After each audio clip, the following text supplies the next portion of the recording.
एक बार की बात है, एक छोटे से गांव में राजू नाम का एक किसान रहता था। राजू के पास एक छोटा सा खेत था, जहां वह गेहूं, चावल और सब्जियां उगाता था।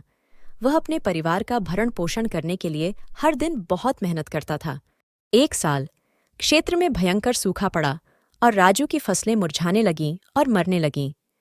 उसने उन्हें बचाने के लिए हर संभव कोशिश की, लेकिन कुछ भी काम नहीं आया।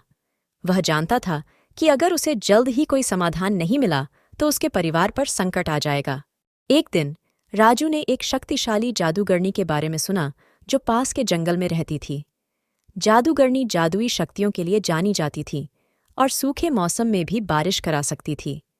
राजू ने उसकी मदद लेने का फैसला किया और उसे खोजने के लिए यात्रा पर निकल पड़ा। घंटों जंगल में भटकने के बाद आखिरकार राजू को जादूगरनी की झोपड़ी मिली। उसने दरवाज़ा खटखटाया और जादूगरनी ने उत्तर दिया। उसने उससे पूछा कि वह क्या चाहता है और राजू ने उसे अपनी दुर्दशा के बारे में बताया। जादूगरनी ने उसकी कहानी सुनी और उसकी मदद करने को तैयार हो गई। उसने उसे एक जादुई बीज दिया और उसे अपने खेत में लगाने को कहा। उसने कहा कि बीज एक पेड़ के रूप में विकसित होगा जो उसके खेत में बारिश लाएगा। राजू बहुत खुश हुआ और उसने जादूगरनी को धन्यवाद दिया। वह वापस अपने खेत में गया और बीज बोया। वह बेसब्री से पेड़ के बढ़ने का इंतजार कर रहा था, उम्मीद कर रहा था कि यह उसकी फसलों को बचाएगा। दिन बीतते गए और पेड़ बढ़ने लगा। वह बढ़ता ही गया और उसकी शाखाएं दूर दूर तक फैल गईं। एक दिन आकाश में बादल इकट्ठे हो गए और भारी वर्षा होने लगी। बारिश कई दिनों तक जारी रही और राजू की फसल फिर से बढ़ने और बढ़ने लगी। राजू जादुई पेड़ की शक्ति से चकित था। वह जानता था कि उसे जादूगरनी की मदद के लिए उसका शुक्रिया अदा करना होगा।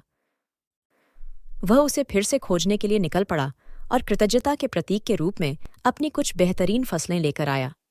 जादूगरनी राजू के इस भाव से प्रसन्न हुई और उसे धन्यवाद दिया। उसने उससे कहा कि पेड़ प्रकृति की देन है और उसका आशीर्वाद प्राप्त करने के लिए उसे चुना गया है। राजू अपने खेत में लौट आया, यह जानकर कि उसे एक चमत्कार मिला है। वह कड़ी मेहनत करता रहा और अपनी फसलों की देखभाल करता रहा, लेकिन वह जानता था कि वह हमेशा जादूगरनी और उस जादुई पेड़ का ऋणी रहेगा जिसने उसके खेत को बचाया था। ऐसे और मज़ेदार वीडियोस देखने के लिए हमारे इस चैनल को सब्सक्राइब करें। धन्यवाद।